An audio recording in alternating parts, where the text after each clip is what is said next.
बेटा देखो, कुछ भी करना है पर कभी भी लोन मत लेना। लोन लेने से सिर्फ तुम्हारी टेंशन ही बढ़ेगी और ये भरते भरते ही तुम्हारी आधी जिंदगी निकल जाएगी। ध्यान रखना, कर्ज बहुत बुरी चीज है और यह लोगों को हमेशा गरीब ही बनाकर रखती है। इस तरह की बातें आपने कई बार सुनी होंगी और काफी हद तक ये बातें इस सेंसस भी बनाती हैं। बट आज जब मैं इस चीज को आपको एक दूसरी साइड भी दिखाऊंगा तो शायद आप भी सोचने पर मजबूर हो जाओ कि यार हमने पहले क्यों नहीं समझी ये बातें। देखो, इंडिया के अंदर ही नहीं, इस दुनिया में आप कहीं भी देख लो, अमीर लोग के अमीर बनने का सफर लोन से ही शुरू होता है। फिर चाहे वो सैम वॉल्टन हो, हार्वर्ड सचल्ट हो या फिर अपने धीरू भाई अंबानी साहब हो, सभी ने अपने बिजनेस की शुरुआत पैसे उधार लेकर ही की थी। अगर हम ज्यादा पीछे ना भी जाए तो ऐसे और भी कई एग्जाम्पल्स हैं जिन्होंने लोन लेकर अपना काम शुरू किया और वो अमीर बन गए। दिव्यांग तुर्किया, शायद आपने यह नाम पहले कभी ना सुना हो, लेकिन यह इंडिया के एक यंगेस्ट सेल्फ मेड बिलियनियर है। 36 की एज में ही इन्होंने अपनी 2 टाइप कंपनीज को बेचकर $900 मिलियन कमाए और यकीन मानना, इसे उन्होंने अपने पिता से $500 का लोन लेकर शुरू किया था। दुनिया की सबसे फेमस बुक में लोन को कई बार हाईलाइट किया गया है, जिसमें वो बताते हैं कि लोन 2 तरह का होता है, एक गुड लोन और एक बैड लोन।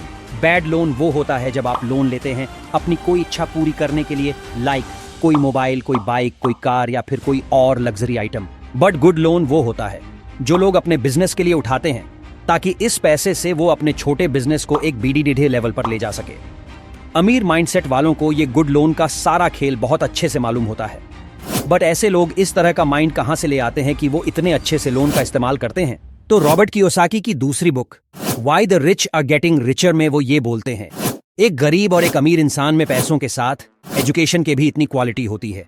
आम लोगों के पास डिग्री तो होती है लेकिन कोई फाइनेंशियल एजुकेशन नहीं होती, लेकिन वही अमीर लोग के पास भले ही कोई डिग्री ना हो लेकिन फाइनेंशियल नॉलेज उनके माइंड में भरी पीढ़ी रहती है और यही चीज उनका बिजनेस ग्रो करने और अमीर बनने में उनकी मदद करती है। तो आप सवाल ये आता है कि वो कौन कौन सी मेन बात ये है जो एक आम इंसान सीखने से चूक जाता है और इसी वजह से उसको जिंदगी भर सिर्फ एक सिंपल सी लाइफ जीने मिलती है। तो आज के इस वीडियो में हम उसी के बारे में बात करेंगे और ये भी जानेंगे कि कैसे इन बातों को समझकर आप भी अपनी आम जिंदगी को ग्रो कर सकते हो। सो ये वीडियो बहुत ही नॉलेज से भरपूर होने वाली है, इसे एंड तक जरूर देखना।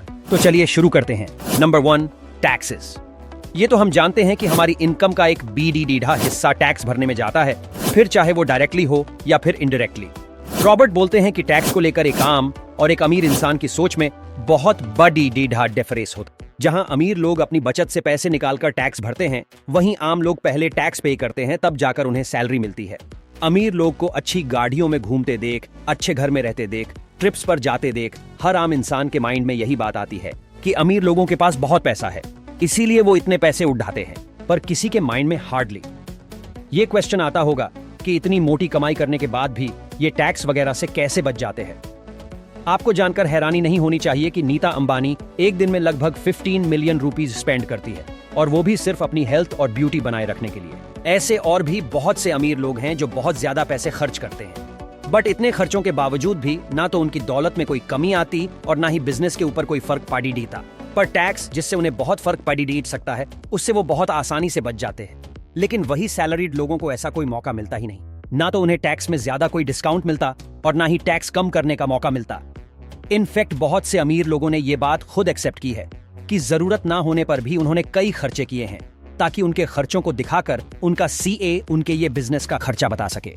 रॉबर्ट ने एक केस फ्लो क्वाड्रेंट बनाया है जो कुछ इस तरह का दिखता है और इसमें employees, self employed, business owners और इन्वेस्टर्स आते हैं। वो बोलते हैं कि अगर टेक्निकली देखा जाए तो एम्प्लॉइज, सेल्फ एम्प्लॉयड और इन्वेस्टर्स, इनसे गवर्नमेंट को जीडीपी ग्रोथ में कुछ बहुत ज्यादा हेल्प नहीं मिलती, लेकिन वहीं एक बिजनेस की वजह से गवर्नमेंट को काफी फायदा होता है।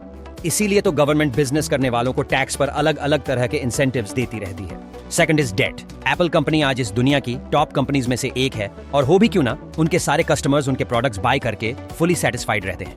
पर क्या आपको पता है कि इतनी बड़ी टेढ़ी कंपनी की जब शुरुआती दिन चल रहे थे तो उस टाइम स्टीव जॉब्स और स्टीव वोजनेक को द बाइट शॉप से 100 कंप्यूटर बनाने का एक कॉन्ट्रैक्ट मिला था।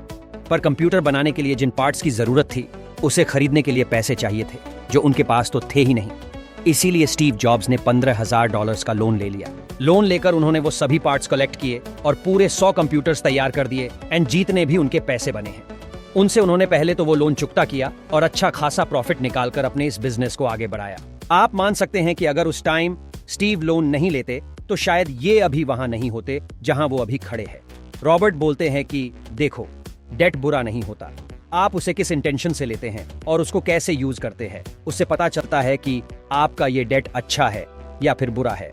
कई मिडिल क्लास लोग जिनके पास फाइनेंशियल एजुकेशन नहीं होती, वो लोन का यूज अपने कंफर्ट की चीजें जैसे एक बाइक, कार, एक बैठा टीवी, एयर कंडीशनर, इन सब चीजों में करते हैं। जबकि अमीरों के केस में लोन उठाने का सिर्फ एक ही मकसद होता है, आपने काम को ग्रो करना।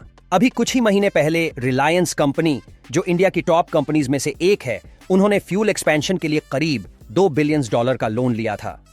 जबकि इस कंपनी के मालिक मुकेश अंबानी के पास इतना पैसा है कि अगर उनकी दौलत को इंडिया के गरीब लोगों में बांटा जाए तो इतनी मैसिव पॉपुलेशन होने के बाद भी हर किसी को लगभग 5 से 6 हजार रुपए मिल जाएंगे। आप सोचो, जिस इंसान के पास इतना सारा पैसा है वो लोन क्यों ले रहा है? ये सारा फाइनेंशियल एजुकेशन का खेल है जो ये लोग बहुत अच्छे से जानते हैं। अब देखो होता क्या है, आम लोग अपने पैसों को सेव करने के लिए उसे 3 से 5% के इंटरेस्ट रेट पर बैंक में डाल देते हैं, और जो अमीर लोग होते हैं वो गरीब लोगों के इन पैसों को 10 से 12% के इंटरेस्ट रेट पर बैंक से लोन के रूप में उठा लेते हैं। फिर उन पैसों को अपने किसी एसेट्स या फिर बिजनेस में लगा देते हैं, जिससे उनको 15 से 3% का रिटर्न्स तो मिल ही जाता है। तो उनके लिए फिर बैंक को 10-12% का इंटरेस्ट देना कुछ उतना मैटर नहीं करता, क्योंकि वह अपने पैसे लगाए बिना ही लोन के पैसों से अच्छा खासा प्रॉफिट कमा लेते हैं। इतना ही नहीं, अपना प्रॉफिट और लॉस के स्टेटमेंट में लोन के इंटरेस्ट को बिजनेस के खर्चे के तौर पर दिखाकर अमीर लोग उससे अपना टैक्स भी बचा लेते हैं। लेकिन आपके माइंड में अब यह बात आ सकती है कि सिर्फ प्रॉफिट ही क्यों?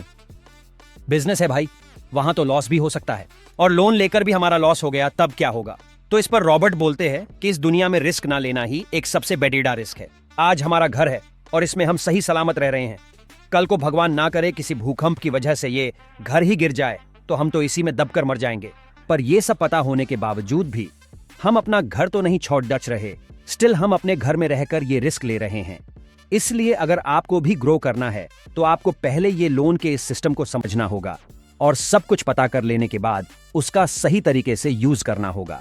Number 3 is Phantom income. Active income और पैसिव इनकम के बारे में तो लगभग सभी लोग जानते हैं, लेकिन एक इनकम ऐसी है जो सबसे ज्यादा अमीरों में ही देखने मिलेगी, क्योंकि इसको जनरेट करने के लिए फाइनेंशियल एजुकेशन की जरूरत होती है। रॉबर्ट ने अपनी बुक में इस इनकम को फैंटम इनकम का नाम दिया है, जिसे इनविजिबल इनकम भी कहते हैं। एक मिडिल क्लास आदमी यही सोचता है कि अमीर लोग भी उनकी तरह काम करके पैसे कमाते हैं। ये अलग अलग जगहों से मेहनत करके पैसिव इनकम जनरेट करते हैं, लेकिन अमीर लोग इन दोनों ही तरीकों से ज्यादा फैंटम इनकम से कमाई करते हैं। इसीलिए बाकी लोगों के कंपैरिजन में ये ज्यादा अमीर निकल जाते हैं। ये इनकम क्या है, इसको अगर मैं आपको एग्जाम्पल देकर बताऊं तो मान लो रोहन नाम का एक लड़का है जो एक मिडिल क्लास फैमिली से है, और उसकी बहुत इच्छा है कि वो अपना एक घर खरीदे। तो घर खरीदने के लिए वो प्राइस की 50% डाउन पेमेंट अपनी उस सैलरी से करता है, जिसमें उसका पहले से ही टैक्स डिडक्ट हो चुका है। लेकिन वहीं संजू है जो एक अमीर बैकग्राउंड से है, उसे भी एक घर खरीदना है। तो संजू घर खरीदने के लिए अपने पैसे यूज नहीं करता, बल्कि वो बैंक से घर के लिए लोन लेता है और फिर उसे वो घर खरीदता है। बैंक से लोन लेने की वजह से इस ट्रांजैक्शन में संजू का पूरा टैक्स सेव हो जाता है। तो यहाँ जो पैसे टैक्स में सेव हुए वहीं फैंटम इनकम है। देखो, फैंटम इनकम एक ऐसी इनकम है जो हर कोई नहीं समझ पाता, इसीलिए रॉबर्ट इस इनकम को भूत से कंपेयर करते हैं। ऐसे में अगर आप भी चाहते हैं कि ये भूतिया इनकम आपके पास भी आए, तो जितना हो सके फाइनेंशियल नॉलेज एक्वायर करते रहो। आई होप दोस्तों ये वीडियो आपको बहुत अच्छी लगी होगी और आपने बहुत कुछ सीखा होगा। एंड अगर आप अपनी इनकम को 2x करना चाहते हैं तो इस वीडियो पर क्लिक करो। इस वीडियो में मैंने पावर ऑफ कंपाउंडिंग के बारे में बताया है, तो इस पर क्लिक करो और देखो, इसी बहाने आपसे एक मुलाकात और हो जाएगी।